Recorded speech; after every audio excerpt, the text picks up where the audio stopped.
Hello everyone, welcome back to my YouTube channel. आज के video में हम लोग मध्यकालीन भारत में किस तरीके की सामाजिक व्यवस्था थी इसके बारे में बात करने वाले हैं। अभी तक मैंने आप लोगों को मध्यकालीन भारत के इतिहास में जितने भी प्रमुख राजवंश हुआ करते थे और जितनी भी सारी चीज़ें हुआ करती थी वो डिटेल में कवर करा दी हैं। लेकिन आज के वीडियो में मैं आप लोगों को पूरे मध्यकाल में जितने भी काल हुए हैं, यानी कि चाहे वो दिल्ली सल्तनत हो या फिर मुग़ल काल हो या फिर और भी जितने क्षेत्रीय राज्य थे, उन सब में किस तरीके की सोसाइटी हुआ करती थी उसके बारे में डिटेल में बताऊंगी। तो मध्यकाल में हम लोगों ने क्या क्या देखा था, तो इसमें सबसे पहले हम लोगों ने दिल्ली सल्तनत के बारे में बात की थी, जो हमें 1206 से लेकर 1526 ईस्वी तक देखने को मिलता है। उसके बाद फिर हम लोगों ने क्षेत्रीय राज्यों के बारे में बात की थी, जिसमें हम लोगों ने देखा था कि ये जो प्रमुख क्षेत्रीय राज्य हैं, जैसे कि गुर्जर प्रतिहार वंश है, पाल वंश है, राष्ट्रकूट राजवंश है, चालुक्य, चोल, पल्लव और यहाँ पर जो कश्मीर वंश जो हुआ करता था, तो इन सब के बारे में हम लोगों ने डिटेल में बात कर ली थी। इसके अलावा फिर हम लोगों ने मुग़ल काल के बारे में बात की थी।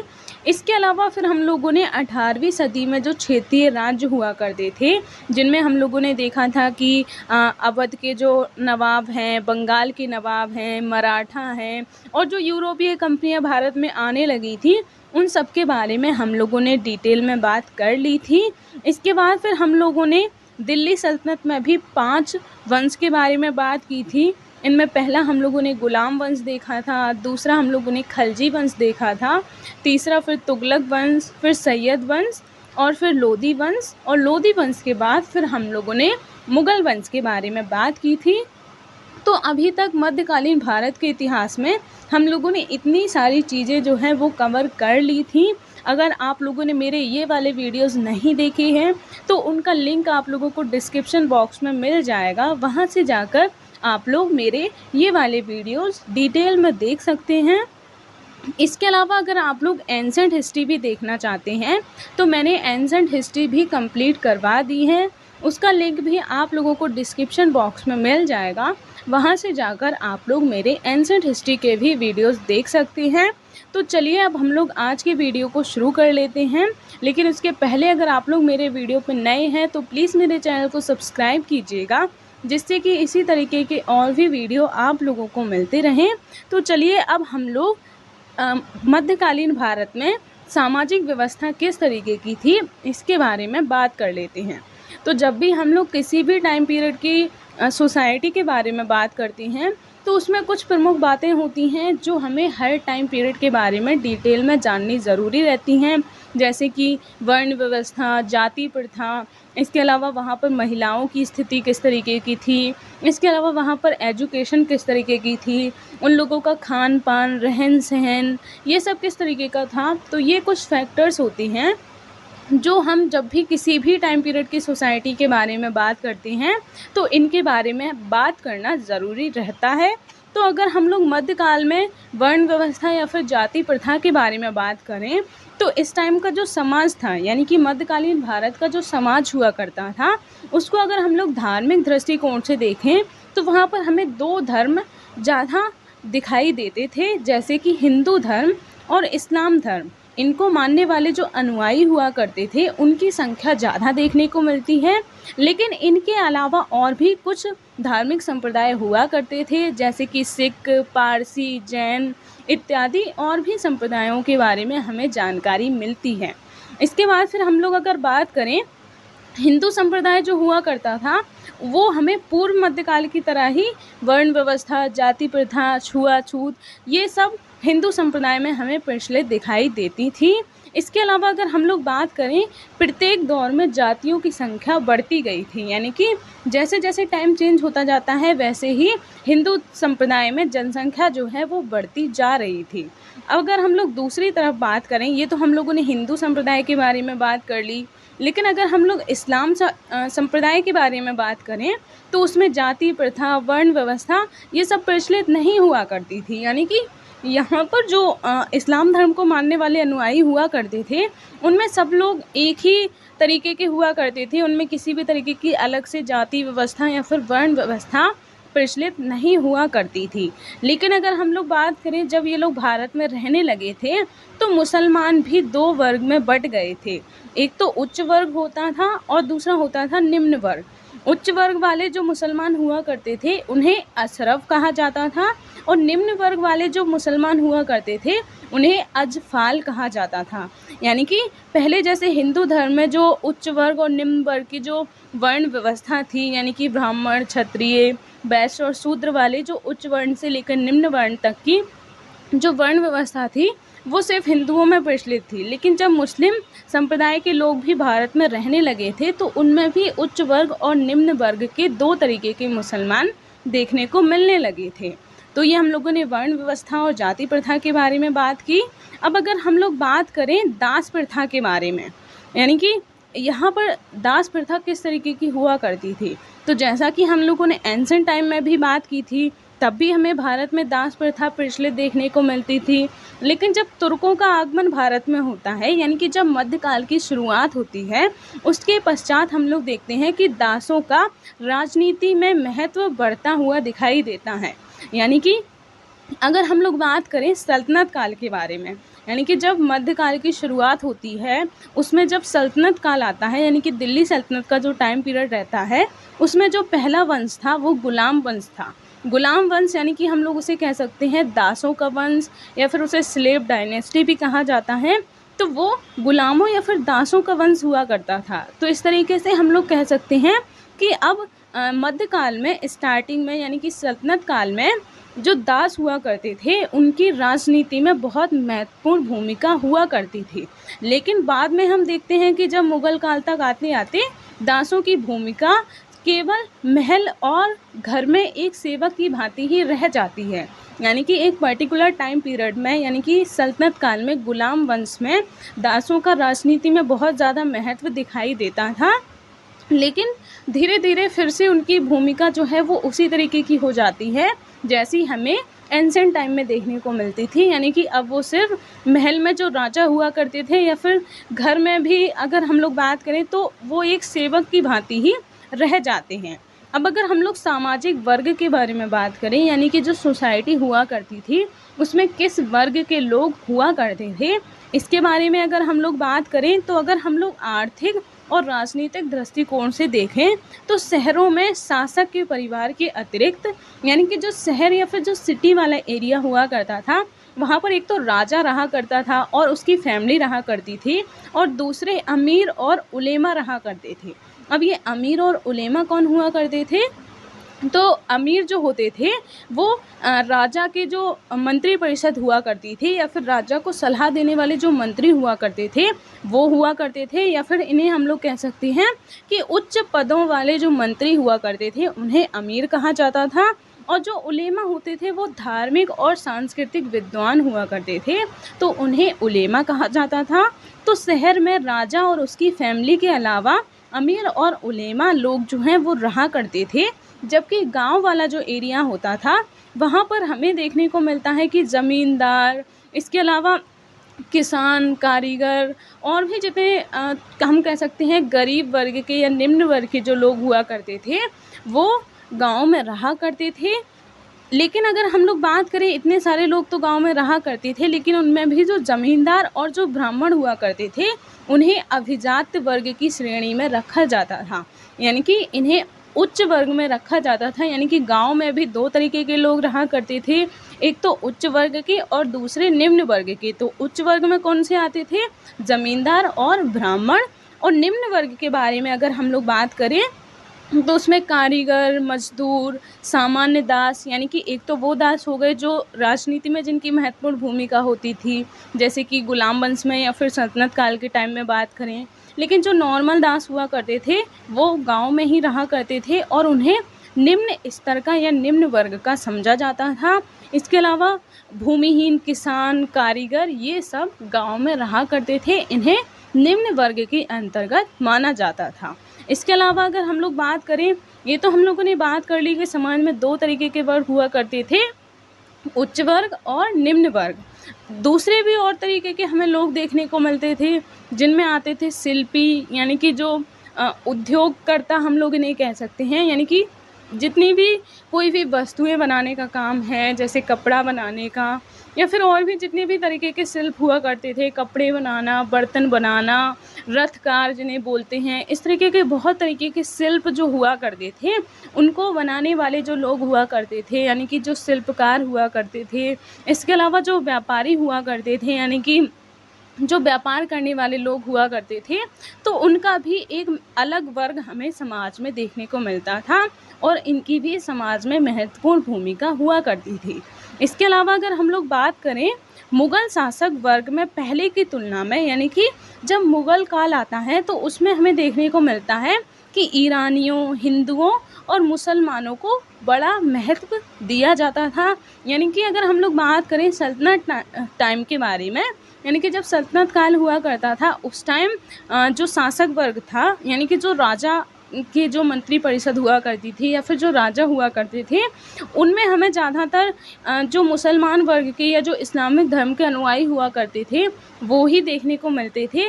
लेकिन जब मुग़ल काल आता है उस टाइम तक, जैसे कि आप लोगों ने अकबर के बारे में पढ़ा होगा, अकबर के दरबार में जो नवरत्न हुआ करते थे उनमें हिंदू धर्म के भी बहुत सारे विद्वान देखने को मिल जाते थे। तो इस तरीके से हम लोग कह सकते हैं कि अकबर के टाइम तक या फिर मुग़ल काल के टाइम तक जो राज दरबार हुआ करता था उसमें हमें हिंदुओं और ईरानियों की भी संख्या बढ़ती हुई दिखाई देती है, यानी कि अब उनको भी महत्व दिया जाने लगा था। तो कुछ इस तरीके के सामाजिक वर्ग के जो लोग हुआ करते थे वो हमें इस टाइम की सोसाइटी में देखने को मिला करते थे। अब हम लोग नेक्स्ट अगर बात करें महिलाओं के बारे में, यानी कि इस टाइम की जो महिलाएं हुआ करती थी उनकी किस तरीके की सिचुएशन हुआ करती थी, तो समाज में महिलाओं की दशा पूर्ववर्ती काल की तरह ही थी। यानी कि जैसा कि हम लोगों ने एंशिएंट टाइम में भी देखा था, जैसा हम लोगों ने पूर्व मध्यकाल में देखा था, उसी तरीके की महिलाओं की जो दशा है वो हमें दयनीय ही देखने को मिलती थी। यानी कि सिर्फ मैंने आप लोगों को ऋग वैदिक काल जो हम लोगों ने एंशिएंट टाइम में बात की थी उसे ही महिलाओं के लिए स्वर्णकाल कहा जाता था। उसके बाद जितने भी टाइम पीरियड हुए हैं, चाहे हम लोग एंशिएंट टाइम में बात करें या फिर मिडाइवल टाइम में बात करें, हमेशा से महिलाओं की जो स्थिति है वो दयनीय ही रही है। हालांकि मॉडर्न टाइम तक आते आते, यानी कि जब आधुनिक भारत का इतिहास हम लोग पढ़ेंगे तो उसमें हम लोग सामाजिक धार्मिक सुधार आंदोलनों के बारे में बात करेंगे, तो उसमें हमें देखने को मिलता है कि कुछ विद्वान हुए हैं जिन्होंने महिलाओं के बारे में सोचना शुरू किया, उनकी शिक्षा, उनके जितनी भी जो पुरानी प्रथाएं चली आ रही थी उनको दूर करने के प्रयास किए। जैसे कि आप लोग राजा राम मोहन राय के बारे में सुना होगा, ईश्वर विद्याचंद सागर के बारे में सुना होगा। तो ये कुछ विद्वान हुए हैं जो हम लोग मॉडर्न इंडिया के बारे में जब बात करेंगे तब डिटेल में डिस्कस करेंगे। तो अगर हम लोग इस टाइम के बारे में बात करें, यानी कि हम लोग अभी मध्यकालीन भारत के इतिहास के बारे में बात कर रहे हैं, इसमें अगर हम लोग महिलाओं की दशा के बारे में बात करें तो वो हमें पहले की तरह ही दयनीय देखने को मिलती है। चाहे कोई सा भी धर्म हो, ऐसा नहीं है कि सिर्फ हिंदू धर्म में या फिर सिर्फ मुस्लिम धर्म में ही महिलाओं की दशा दयनीय थी। दोनों ही धर्मों में अलग अलग कुरीतियाँ या फिर हम लोग कह सकते हैं जो प्रथाएं थी वो चली आ रही थी। जैसे कि अगर हम लोग बात करें पर्दा प्रथा, बहु विवाह, इसके अलावा बाल विवाह, ये सारी जो प्रथाएं थी वो हमें दोनों ही धर्मों में देखने को मिलती थी। इसके अलावा और भी कुछ प्रथाएं थी जैसे कि सती प्रथा, विधवाओं की दयनीय दशा, इस तरीके की बहुत सारी कुरीतियाँ हुआ करती थीं। इसके अलावा दहेज प्रथा का भी प्रचलन हुआ करता था। साथ ही अगर हम लोग राजपूत समाज के बारे में बात करें, यानी कि इस टाइम जो राजपूत शासक हुआ करते थे उनमें ये सारी प्रथाएं तो देखने को मिलती ही थी। इसके अलावा उनमें एक और प्रथा देखने को मिलती थी जिसे जौहर प्रथा कहते हैं। जौहर प्रथा आप लोगों शायद इसके बारे में जानते होंगे। जौहर प्रथा एक ऐसी प्रथा है जिसमें जो राजा हुआ करते थे अगर वो किसी युद्ध में जाया करते थे तो उनकी जो पत्नियां हुआ करती थी, अगर उनको ये ऐसा उनको लगने लगता था कि उनके जो पति हैं वो युद्ध में हार जाएंगे या फिर अब वो वापस नहीं आने वाले हैं, तो वो लोग एक जौहर कुंड हुआ करता था, यानी कि आग से बना हुआ एक कुंड हुआ करता था, उसमें वो लोग कूद जाया करती थी, यानी कि आत्महत्या कर लेती थी, हम लोग इसे ऐसे कह सकते हैं। उसे ही जौहर प्रथा कहा जाता था। तो इस तरीके की जो प्रथा थी वो हमें राजपूत समाज में प्रचलित देखने को मिलती थी। तो ये बहुत सारी कुरीतियाँ या प्रथाएं हुआ करती थी जिनसे महिलाओं की दशा बहुत बहुत ज़्यादा दयनीय हुआ करती थी। हालांकि इस दौर में हमें कुछ ऐसी भी महिलाएं देखने को मिली हैं जो शिक्षित हुआ करती थी, इसके अलावा सक्रिय हुआ करती थी, यानी कि राजनीति में भी उनकी बहुत ज़्यादा हमें सक्रियता देखने को मिलती है। जैसे कि अगर हम लोग बात करें, आप लोगों ने रज़िया सुल्तान के बारे में सुना होगा। हालांकि उसको भी बहुत ज़्यादा सप्रेस करने की कोशिश की गई थी और वो ज़्यादा टाइम तक शासक बनकर नहीं रह पाती हैं। रज़िया सुल्तान जो है वो भी एक हमें महिलाओं की दृष्टिकोण से एक महत्वपूर्ण महिला इस टाइम में, यानी कि इस तरीके की सोसाइटी होते हुए भी उसने इतनी ज़्यादा उसके अंदर हम लोग कह सकते हैं क्षमताएं हुआ करती थी। तो इस तरीके की भी हमें महिलाएं देखने को मिली हैं। इसके अलावा गुलबदन बेगम, नूर जहाँ, चांद बीबी, ताराबाई, ये कुछ प्रमुख महिलाएं हैं जो मध्यकालीन भारत के इतिहास में प्रमुख महिलाएं देखने को मिलती हैं, जिनकी राजनीति में, इसके अलावा हम लोग बात करें, शिक्षित महिलाएं हुआ करती थीं। यानी कि एक ऐसे टाइम पर जब महिलाओं को शिक्षा नहीं दी जाती थी, उन्हें शिक्षा का अधिकार नहीं था, ऐसे टाइम पर इन महिलाओं ने शिक्षा भी ग्रहण की और राजनीति में इन्होंने अपनी सक्रियता भी दिखाई। तो ये कुछ प्रमुख महिलाएं थीं जिनको इस टाइम पर याद किया जाता है। अब अगर हम लोग नेक्स्ट बात करें एजुकेशन के बारे में, तो एजुकेशन के बारे में अगर हम लोग बात करें अगर, तो हिंदू समाज में जो शिक्षा थी वो प्राचीन काल की तरह ही प्रचलित थी। यानी कि जैसा हम लोगों ने एंशिएंट टाइम में बात की थी, उसी तरीके की शिक्षा व्यवस्था हमें इस टाइम में भी देखने को मिलती है हिंदू धर्म में। लेकिन अगर हम लोग इस्लामिक समाज में बात करें तो वहाँ पर प्राथमिक शिक्षा के लिए मकतब और उच्च शिक्षा के लिए मदरसा का उल्लेख मिलता है। यानी कि इस्लाम धर्म में जो शिक्षा हुआ करती थी वो ज़्यादातर मकतब या मदरसा में दी जाती थी। यानी कि जो प्राइमरी एजुकेशन है उसके लिए मकतब बनाए जाते थे और फिर जो हायर एजुकेशन है उसके लिए मदरसों का निर्माण करवाया जाता था। इसके अलावा मंदिर, मस्जिद इत्यादि भी शिक्षा के प्रमुख केंद्र हुआ करते थे। इसके अलावा अगर हम लोग बात करें, शिक्षा जो है वो सभी वर्गों के लिए सुलभ नहीं थी। महिलाओं के संदर्भ में भी यही नियम लागू नहीं होता था। यानी कि शिक्षा सिर्फ उनको ही दी जा सकती थी जो शिक्षा ग्रहण करने के लायक हैं, यानी कि समाज के उच्च वर्ग के लोग जिनके पास या फिर ज़्यादा धन संपत्ति है, उनको शिक्षा का अधिकार था। इसके अलावा महिलाएं तो चाहे उच्च वर्ग की हों या फिर निम्न वर्ग की हों, उन्हें शिक्षा का अधिकार नहीं हुआ करता था। तो ये इस तरीके की कुछ हमें शिक्षा व्यवस्था सल्तनत काल से ही देखने को मिलती है। लेकिन हालांकि जब मुग़ल टाइम आता है तो उसमें अकबर के द्वारा बहुत सारी नीतियां चलाई गई थी शिक्षा व्यवस्था को सुधारने के लिए। उसने शिक्षा को संरक्षण भी प्रदान किया था। इसके अलावा उसने हिंदू और मुस्लिम संप्रदायों को जो अलग अलग शिक्षा दी जाती थी उसका विरोध करते हुए दोनों को एक साथ शिक्षा देने का एक प्रमुख कदम उठाया था। यानी कि जैसा कि मैंने अभी बताया, हिंदू धर्म में जो शिक्षा दी जाती थी वो जैसा कि हम लोगों ने प्राचीन काल में पढ़ा था, यानी कि गुरुकुल जो हुआ करते थे या फिर जो आश्रम हुआ करते थे उनमें शिक्षा दी जाती थी, और इस्लामिक समाज में मकतब और मदरसा में शिक्षा दी जाती थी। लेकिन अकबर ने इन दोनों ही व्यवस्थाओं को हटाते हुए दोनों ही धर्म के लोगों, यानी कि चाहे वो हिंदू धर्म के लोग हों चाहे फिर वो इस्लामिक समाज के लोग हों, दोनों को एक साथ शिक्षा ग्रहण करने की व्यवस्था लागू की थी। तो ये हम लोग अकबर का एक प्रमुख सुधार मान सकते हैं शिक्षा व्यवस्था को देखते हुए। तो कुछ इस तरीके की शिक्षा व्यवस्था हमें मध्यकाल में देखने को मिलती है। अब हम लोग नेक्स्ट बात कर लेते हैं भाषा के बारे में, यानी कि लैंग्वेज किस किस तरीके की हुआ करती थी। तो मध्यकाल में अगर हम लोग बात करें, जितनी भी भारतीय भाषाएं थीं उनके साथ साथ हमें फ़ारसी और अरबी का भी प्रचलन होता हुआ दिखाई देता है। इसके अलावा उर्दू की शुरुआत भी सर्वप्रथम इसी काल में हुई थी।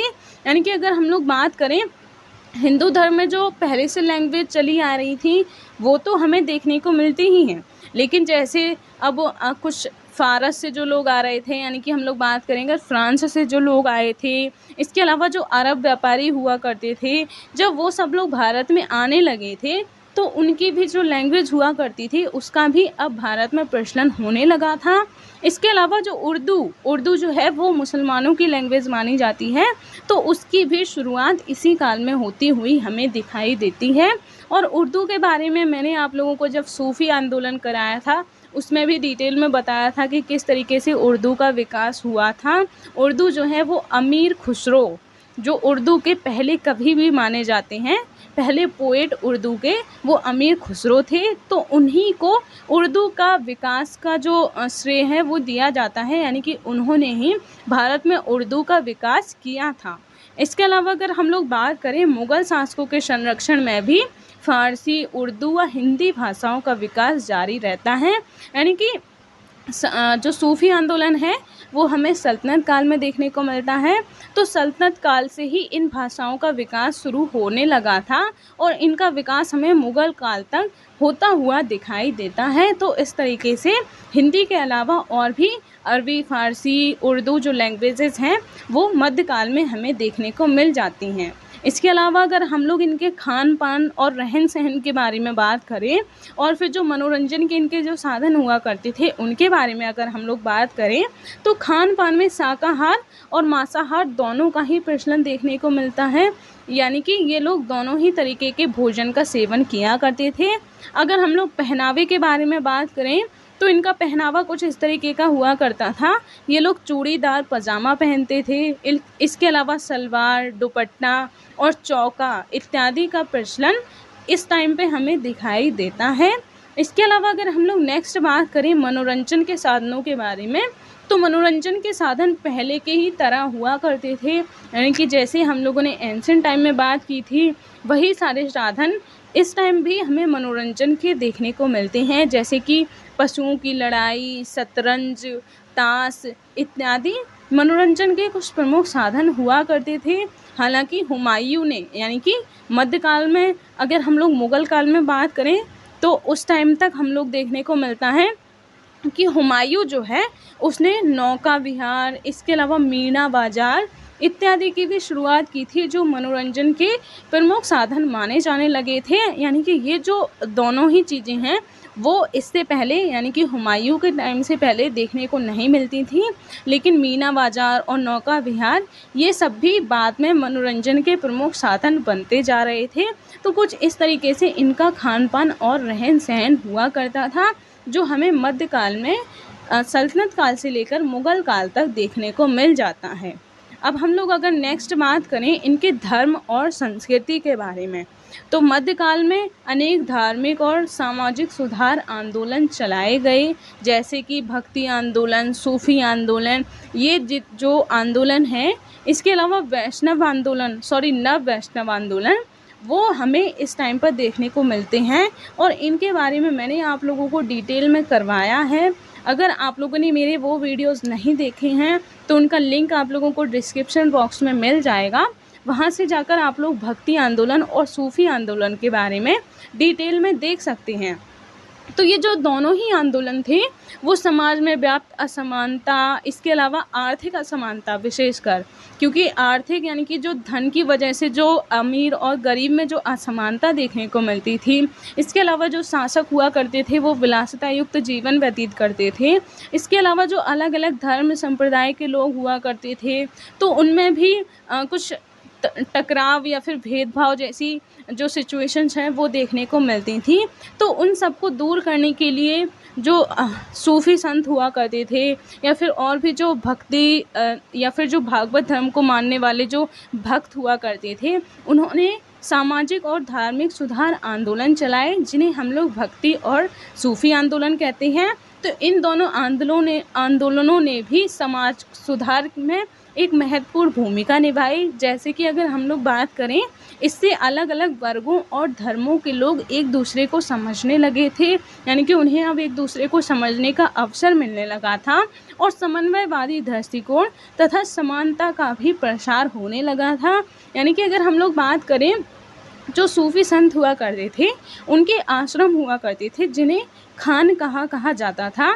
तो उनके आश्रमों में सभी धर्म, सभी वर्ग के लोगों को अनुमति होती थी, यानी कि कोई भी उनके जो आश्रम हुआ करते थे उनमें जा सकते थे। तो जब वहाँ पर विभिन्न वर्गों और धर्मों को लोग एक साथ रहेंगे तो उनमें एक दूसरे को समझने का अवसर मिलेगा। इससे वो एक दूसरे की भावनाओं को समझने लगेंगे, एक दूसरे के रीति रिवाज, एक दूसरे के कल्चर को अच्छे से जानने समझने लगेंगे।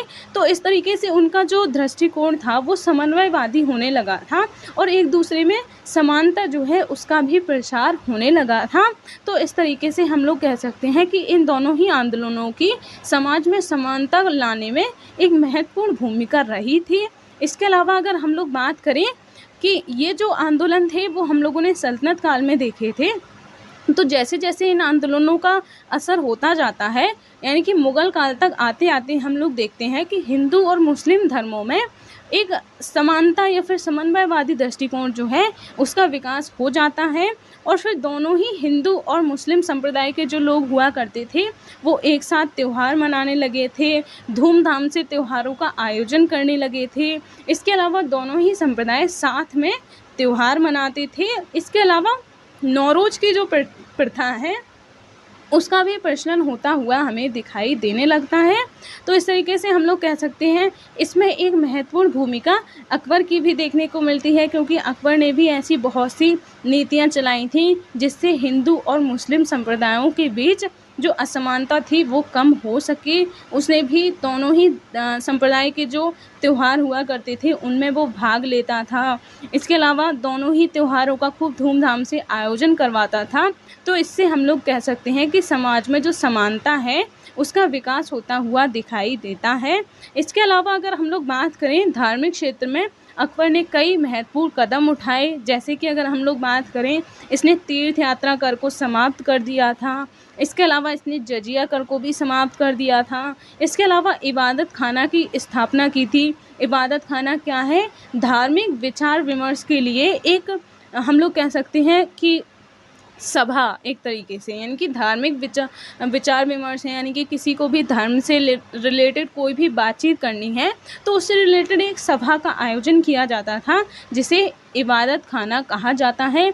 तो उसकी भी अकबर ने शुरुआत की थी। इसके अलावा इसने दीने इलाही और भी ऐसे बहुत तरीके के धर्म से रिलेटेड कार्य किए हैं जिससे कि जो धार्मिक असमानता है समाज में उसको दूर किया जा सके।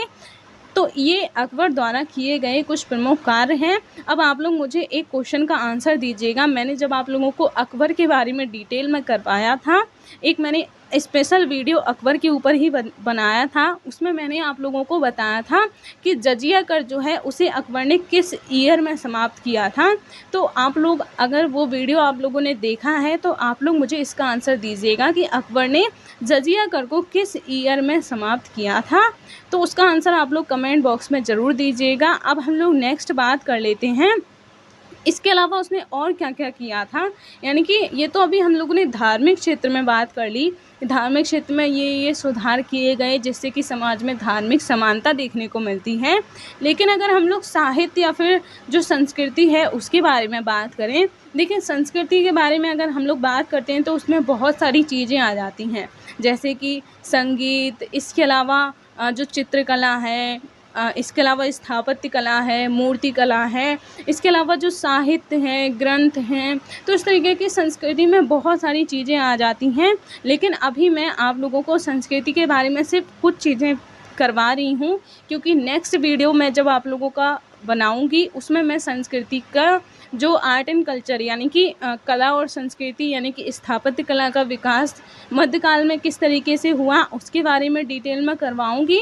तो अभी अगर हम लोग संस्कृति के बारे में बात करें तो इसमें सबसे पहले हम लोग संगीत और वाद्य यंत्रों के बारे में बात करें तो इस काल में हमें बहुत तरीके के संगीत और वाद्य यंत्रों का भी विकास होता हुआ दिखाई देता है। जैसे कि अगर हम लोग बात करें समा नामक सामूहिक संगीत का आयोजन किया जाता था। समा जो है वो एक सामूहिक संगीत हुआ करता था, यानी कि एक सभा का आयोजन किया जाता था जिसमें सामूहिक संगीत का आयोजन किया जाता था, तो उसे समा कहा जाता है और ये हमें सूफी संतों में यानी देखने को मिलती है। इसके अलावा अगर हम लोग बात करें कवायली नामक गायन की जो प्रमुख विधा है उसका भी विकास होता हुआ हमें मध्यकाल में ही दिखाई देता है। कवायली भी एक फेमस जो हम लोग कह सकते हैं गायन की विधा है, वो प्रेजेंट टाइम में भी हमें देखने को मिल जाती है। तो इसका विकास भी हमें मध्यकाल में ही होता हुआ दिखाई देता है। इसके अलावा अगर हम लोग वाद्य यंत्रों के बारे में बात करें तो सितार, तबला जैसे जो प्रमुख वाद्य यंत्र हैं उनकी भी शुरुआत या फिर उनका भी विकास हमें मध्यकाल में ही होता हुआ दिखाई देता है। इसके अलावा जो कुछ प्रमुख राग हुआ करते थे, यानी कि संगीत में रागों का भी प्रमुख महत्व होता है। तो बहुत तरीके के अलग अलग राग या फिर जो नए नए राग हुआ करते थे, उनका भी आविष्कार होता हुआ हमें मध्यकाल में दिखाई देता है। इसके अलावा अगर हम लोग ग्रंथों के बारे में बात करें तो बहुत से संस्कृत ग्रंथ हुआ करते थे, विशेषकर हिंदू धर्म के जो ग्रंथ हुआ करते थे उनका फारसी में अनुवाद होता हुआ दिखाई देता है। और ये अनुवाद किसने कराया था? तो ये अनुवाद हमें अकबर के टाइम पे देखने को मिलता है। यानी कि जैसे कि आप लोगों को पता होगा, अकबर के दरबार में जो नवरत्न हुआ करते थे उनमें बहुत से धार्मिक विद्वान भी हुआ करते थे। तो उन्होंने बहुत से जो हिंदू धर्म के जो प्रमुख ग्रंथ हुआ करते थे उनका फ़ारसी में अनुवाद करवाया था। जैसे कि रामायण, महाभारत, ये कुछ प्रमुख हिंदू ग्रंथ हैं जिनका अकबर ने फ़ारसी में अनुवाद कराया था। इसके अलावा अकबर के टाइम पर हमें दरबारी इतिहास लेखन की भी शुरुआत होती हुई दिखाई देती है। यानी कि अकबर अपने दरबार में ऐसे भी कुछ इतिहास लेखक रखा करता था जो उस टाइम का जो इतिहास है उसको लिखते थे। यानी कि आज अगर हम लोग उस टाइम के इतिहास के बारे में जानते हैं तो वो इसीलिए जानते हैं क्योंकि उस टाइम के इस तरीके के इतिहास लेखक हुआ करते थे जिन्होंने उस टाइम का इतिहास जो है वो लिखा था। तो इस तरीके के कुछ प्रमुख ग्रंथ हैं जो हमें उस टाइम पर देखने को मिल जाते हैं। इसके अलावा इस टाइम हमें ग्रंथों के बारे में बात करें तो जो प्रमुख शासक हुए हैं उन्होंने अपनी आत्मकथाएं भी लिखी हैं, तो वो भी इस टाइम के प्रमुख ग्रंथ माने जाते हैं। जैसे कि बाबर ने अपनी आत्मकथा लिखी है, उसका नाम है बाबरनामा। इसके अलावा हुमायूं की आत्मकथा का नाम हुमायूंनामा है। इसी तरीके से अकबर की जीवनी लिखी गई थी, जीवनी किसी दूसरे के द्वारा लिखी जाती है तो उसका नाम है अकबरनामा। तो इस तरीके के कुछ प्रमुख ग्रंथ हैं जो हमें इस टाइम पर देखने को मिल जाती हैं। तो ये था हमारा आज का कंप्लीट वीडियो। आज मैंने आप लोगों को मध्यकाल की किस तरीके की सोसाइटी हुआ करती थी उसके बारे में डिटेल में करवा दिया है। अब नेक्स्ट वीडियो में मैं आप लोगों को इस टाइम के जो आर्ट एंड कल्चर हुआ करती थी, जिसमें विशेषकर हम लोग स्थापत्य कला के बारे में बात करेंगे, तो वो मैं आप लोगों को नेक्स्ट वीडियो में करवाऊँगी। इन सब के बारे में मैंने आप लोगों को पहले ही एक वीडियो में करवा दिया है। यानी कि मैंने एक वीडियो बनाया था जिसमें मैंने पहले सल्तनत काल की सोसाइटी करवाई थी, उसके बाद फिर मैंने आप लोगों को एक वीडियो में मुग़ल काल की सोसाइटी के बारे में करवाया था। लेकिन ये एक कंप्लीट वीडियो है जिसमें मैंने आप लोगों को मध्यकाल की सोसाइटी के बारे में डिटेल में करवाया है। तो अगर आपको वीडियो पसंद आया हो तो प्लीज़ मेरे वीडियो को लाइक कीजिएगा और मेरे चैनल को सब्सक्राइब कीजिएगा, जिससे कि इसी तरीके की और भी वीडियो आप लोगों को मिलते रहें। मिलेंगे अब हम नेक्स्ट वीडियो में, तब तक के लिए जय हिंद।